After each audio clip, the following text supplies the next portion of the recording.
नमस्कार, जोहार, मैं संजय और आप देख रहे हैं न्यूज झारखंड। चलिए जानते हैं सुबह से लेकर शाम तक की झारखंड की तमाम बड़ी खबरों को। झारखंड के हाई स्कूलों में 9,000 शिक्षकों की होगी नियुक्ति। 19 मई को 3,000 शिक्षकों को मिलेगा नियुक्ति पत्र। झारखंड के हाई स्कूल में 9,000 शिक्षकों की नियुक्ति होगी। इसके लिए 3,000 शिक्षकों को इस माह 19 मई को और अगले माह 6,000 शिक्षकों को नियुक्ति पत्र देने की तैयारी है। राज्य में लगभग 17,000 शिक्षकों की नियुक्ति प्रक्रिया वर्ष 2016 से जारी है। इसके तहत 8,000 शिक्षकों की नियुक्ति हो गई है, जबकि 9,000 शिक्षकों की नियुक्ति होनी है।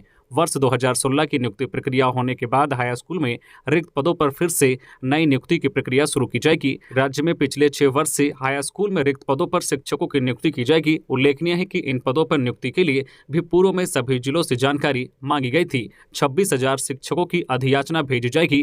राज्य के प्राथमिक व मध्य विद्यालय में 26,000 शिक्षकों की नियुक्ति प्रक्रिया भी इसी माह शुरू होगी। इसके लिए भी आवश्यक प्रक्रिया पूरी कर ली गई है। जिलों के द्वारा आरक्षण रोस्टर क्लियर करने के साथ साथ नियुक्ति की अधियाचना भी स्कूली शिक्षा एवं साक्षरता विभाग को भेज दी गई है। सीएम हेमंत सोरेन कल पतरातू में भव्य पर्यटन विहार का करेंगे उद्घाटन। मुख्यमंत्री हेमंत सोरेन कल 11 मई को रामगढ़ जिले के पतरातू डैम के समीप भव्य वीआईपी गेट हाउस पर्यटन विहार का उद्घाटन करेंगे। उद्घाटन कार्यक्रम दोपहर करीब 12 बजे होगा। इस समारोह में पर्यटन निदेशालय द्वारा आयोजित किए गए फोटोग्राफी और वीडियोग्राफी प्रतियोगिताओं के सभी विजेताओं को पुरस्कृत भी किया जाना है। कार्यक्रम में मुख्य अतिथि के रूप में मुख्यमंत्री हेमंत सोरेन, विशिष्ट अतिथि मंत्री हफीजुल हसन, गण्यमान्य अतिथि हजारीबाग सांसद जयंत सिन्हा और बड़का गांव विधायक अंबा प्रसाद उपस्थित रहेंगे। ई कल्याण पोर्टल 20 मई तक खुला रहेगा। कल्याण विभाग ने शैक्षणिक सत्र 2022-23 के लिए झारखंड राज्य एवं राज्य से बाहर नामांकन लेने वाले विद्यार्थियों की छात्रवृत्ति के लिए ई कल्याण पोर्टल लिंक एक बार फिर खोल दिया है। संबंधित विद्यार्थी अब 20 मई 2023 तक पोर्टल से आवेदन कर सकते हैं, जबकि संबंधित संस्थान भरे गए आवेदन का सत्यापन 27 मई 2023 तक कर सकते हैं। खबरों में आगे बढ़ने से पहले आपसे रिक्वेस्ट है कि अगर आप चैनल को सब्सक्राइब नहीं किए तो प्लीज चैनल को सब्सक्राइब करके बेल आइकन प्रेस कर दे, जिससे आपको झारखंड की हर छोटी बड़ी खबर का अपडेट आप तक पहुंचता रहे। चलिए बढ़ते हैं खबरों की ओर। नीतीश कुमार और हेमंत सोरेन रांची में करेंगे प्रेस कॉन्फ्रेंस। झारखंड के मुख्यमंत्री हेमंत सोरेन और बिहार के सीएम नीतीश कुमार आज रांची में संयुक्त रूप से प्रेस कॉन्फ्रेंस को संबोधित करेंगे। दोनों राज्यों के मुख्यमंत्री शाम 5:30 बजे एक साथ मीडिया से मुखातिब होंगे। मुख्यमंत्री कार्यालय की ओर से यह जानकारी दी गई है। गुमला में दंपत्ति समेत 3 लोग की हत्या। गुमला जिले में बुधवार को एक दंपत्ति समेत 3 लोग की हत्या कर दी गई। जिले के बिशुनपुर थाना क्षेत्र के रिसापाट में जमीन विवाद में पति पत्नी की हत्या कर दी गई, जबकि रायडी में मवेशी को लेकर हुए विवाद में एक वृद्ध की टांगी से काटकर हत्या कर दी गई। मौसम केंद्र रांची ने कहा है कि दक्षिण पूर्वी बंगाल की खाड़ी और इससे सटे दक्षिण अंडमान सागर के ऊपर बना हवा का कम दबाव का क्षेत्र आज बुधवार शाम तक एक चक्रवाती तूफान में तब्दील हो सकता है। यह 11 मई तक उत्तर पश्चिमोत्तर की तरफ बढ़ सकता है। बाद में बांग्लादेश म्यांमार के तटों की ओर बढ़ने की उम्मीद है। इसे देखते हुए मछुआरों और नौकाओं के संचालकों को 12 से 14 मई तक बंगाल की खाड़ी में नहीं जाने की सलाह दी गई है। विभाग ने कहा है कि अगर कोई उधर है तो 11 मई की शाम तक लौट आए। इसी के साथ मौसम केंद्र रांची ने यह जानकारी भी दी है कि झारखंड में चक्रवात मोचा का असर की उम्मीद नहीं है। अगले 3-4 दिनों तक अधिकतम तापमान में भी कोई बदलाव के असर नहीं है। साइक्लोन मोचा को लेकर कई राज्यों में भारी बारिश की चेतावनी है। वहीं झारखंड का तापमान लगातार बढ़ता जा रहा है। मौसम केंद्र रांची ने भी कहा है कि चक्रवात मोचा के कारण झारखंड में बारिश या किसी तरह के प्रभाव की उम्मीद नहीं है। इस चक्रवात का नाम मोखा रखा गया है या नाम यमन ने दिया है। मौसम केंद्र ने पूर्वानुमान किया है कि 15 मई के आसपास राज्य के कुछ हिस्सों में हल्की बारिश हो सकती है। शेष हिस्सों में मौसम शुष्क रहेगा। क्या भाजपा में जा रहे हैं लोबिन हेम्ब्रम? भाजपा में जाने पर लोबिन ने तोड़ी चुप्पी और हेमंत सोरेन पर साधा निशाना। झारखंड मुक्ति मोर्चा के बागी विधायक लोबिन हेम्ब्रम ने एक बार फिर अपनी ही सरकार पर निशाना साधा और हेमंत सोरेन को चेतावनी देते हुए कहा है कि 30 जून को विस्फोट होगा। लोबिन ने कहा है कि मुख्यमंत्री अच्छा काम नहीं कर रहे हैं। पार्टी ने चुनाव से पहले CNT-SPT एक्ट पेशा कानून और 1932 के खतियान का वादा किया था, सत्ता में आते ही इन वादों को भूल गई। शिबू सोरेन जिन उद्देश्यों को लेकर चले थे, पार्टी उसे ही आगे नहीं बढ़ा रही है। शिबू सोरेन ने अलग राज्य का सपना देखा था। इस सपने के साथ झारखंडियों के कई हित भी जुड़े थे। वो सपने पूरे होते नजर नहीं आ रहे हैं। राज्य में 30 जून को बड़ा विस्फोट होगा। अगर सरकार अपने वादे पूरे नहीं करती है तो सरकार के खिलाफ भी आंदोलन करने से गुरेज नहीं करेंगे। 30 जून को सिधो कान्हू की जन्मस्थली भोगनाडीह से राजनीतिक विस्फोट होगा। जब उनसे पत्रकारों ने पूछा कि क्या आप भाजपा में शामिल हो रहे हैं, लोबिन हेम्ब्रम ने कहा, फिलहाल बीजेपी में शामिल होने या नई राजनीतिक पार्टी का गठन करने से इनकार कर दिया।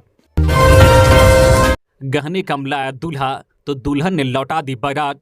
वरमाला के बाद हुआ बवाल।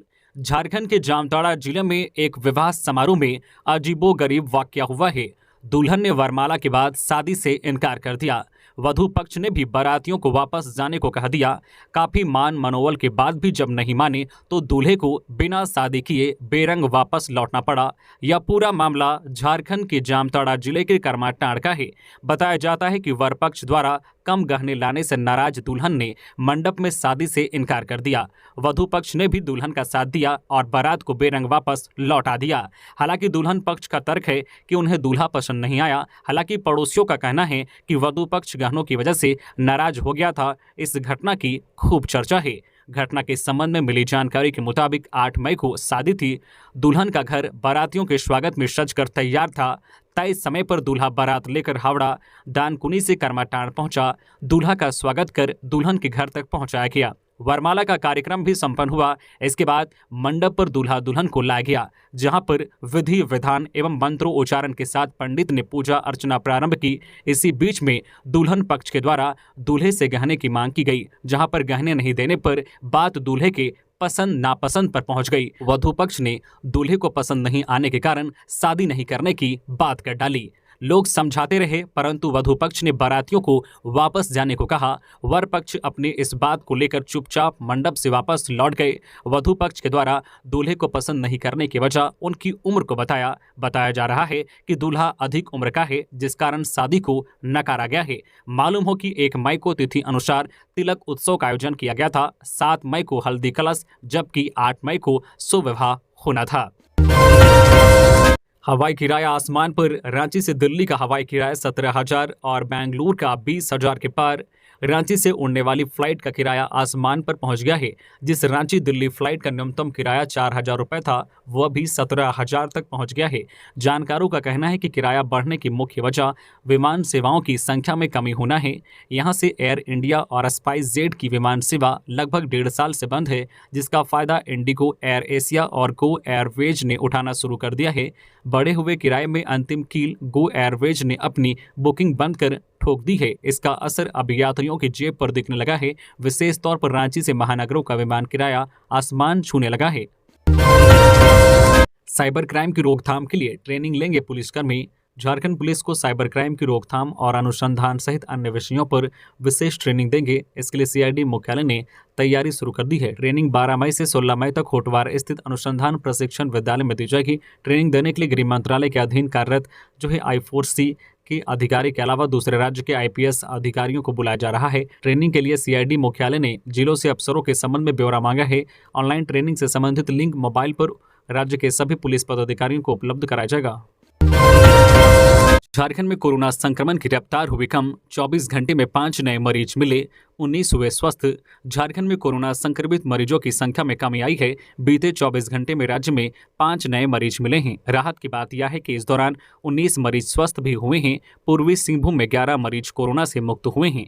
यहां सक्रिय मरीजों की संख्या 50 हो गई है। वहीं राजधानी रांची में एक्टिव केस 7 हो गया है। बोकारो में कोरोना के 1, देवघर में 6, धनबाद में 4, पूर्वी सिंहभूम में 50, गिरिडीह में 10, हजारीबाग में 2, खूंटी में 3, लोहरदगा में 1, रामगढ़ में 2 और रांची में 7 सक्रिय मरीज हैं। देश भर में कोरोना के सक्रिय मरीजों की संख्या 21,406 है, जिसमें केरल में सबसे ज़्यादा 5,961 मरीज हैं। ओडिशा में 3,412, महाराष्ट्र में जो है 1,567, हरियाणा में 668, दिल्ली में 624, राजस्थान में 844, तमिलनाडु में 869 और छत्तीसगढ़ में 687 संक्रमित मरीज हैं। साइक्लोन मोचा का झारखंड में असर पर मौसम विभाग का ताजा अपडेट। इस दिन बारिश के आसार।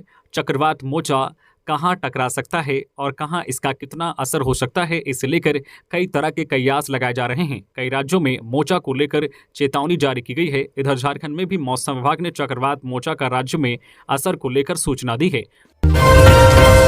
पूर्व वीडियो की अर्जी पर सुनवाई कल। मनरेगा में भुगतान के बदले रिश्वत मांगने के आरोपी चान्हो के तत्कालीन वीडियो परवीन कुमार की ओर से दूसरी बार डिस्चार्ज अर्जी दाखिल की गई है। दाखिल डिस्चार्ज अर्जी पर एसीबी की विशेष अदालत में 11 मई को सुनवाई होगी। मामले में एसीबी को जवाब दाखिल करना है। आरोपी ने 3 मई को मामले में अपने को निर्दोष बताते हुए आरोप मुक्त याचिका दाखिल की है। एसीबी ने 4 अगस्त 2015 को वीडियो परवीन कुमार को 3500 रुपये रिश्वत लेते रंगे हाथ पकड़ा था। चान्हो के कृष्ण मोहन कुमार ने मनरेगा के तहत पत्थर सेलिंग में बोल्डर आपूर्ति का काम लिया था। बदले में 49,900 रुपये का भुगतान वीडियो चान्हो के अनुमोदन के बाद होना था। तब वीडियो ने घूस मांगी थी, जिसकी शिकायत एसीबी से की गई थी। रांची के प्रमुख चौराहों को किया जाएगा चौड़ा, लेफ्ट टर्न फ्री होगा। राजधानी रांची में यातायात को सुगम बनाने के लिए प्रमुख चौराहों को चौड़ा कर लेफ्ट टर्न फ्री बनाया जाएगा। जेल चौक, करमटोली, रेडियम चौक सहित अन्य व्यस्त चौराहों को चौड़ा करने का निर्णय लिया गया है। लेफ्ट टर्न फ्री करने के लिए आवश्यकता अनुसार सड़क चौड़ी की जाएगी। इसके लिए आसपास मौजूद सरकारी कार्यालयों या घरों की जमीन का उपयोग किया जा सकता है। इन बातों पर चर्चा कल मंगलवार को मुख्य सचिव सुखदेव सिंह की अध्यक्षता में रांची ट्रैफिक सिस्टम के विषय पर हुई बैठक में हुई। सेना की जमीन के मालिक जयंत कर्नाड पूछताछ के लिए ईडी ऑफिस पहुंचे। सेना की जमीन के मालिक जयंत कर्नाड पूछताछ के लिए रांची स्थित प्रवर्तन निदेशालय ईडी के दफ्तर पहुंच गए। हालांकि दिलीप घोष 12 बजे तक ईडी कार्यालय नहीं पहुंचे थे। दस्तावेजों की हेराफेरी कर जमीन की रजिस्ट्री किए जाने के मामले में पूछताछ के लिए इन लोगों को ईडी ने समन किया था। तो ये थी आज की झारखंड की टॉप बड़ी खबरें। इसी तरह से झारखंड की हर छोटी बड़ी खबर देखने के लिए आप हमारे चैनल न्यूज़ झारखंड चैनल को सब्सक्राइब करके बेल आइकन प्रेस कर दें, जिससे आपको झारखंड की हर छोटी बड़ी खबर का अपडेट आप तक पहुंचता रहे।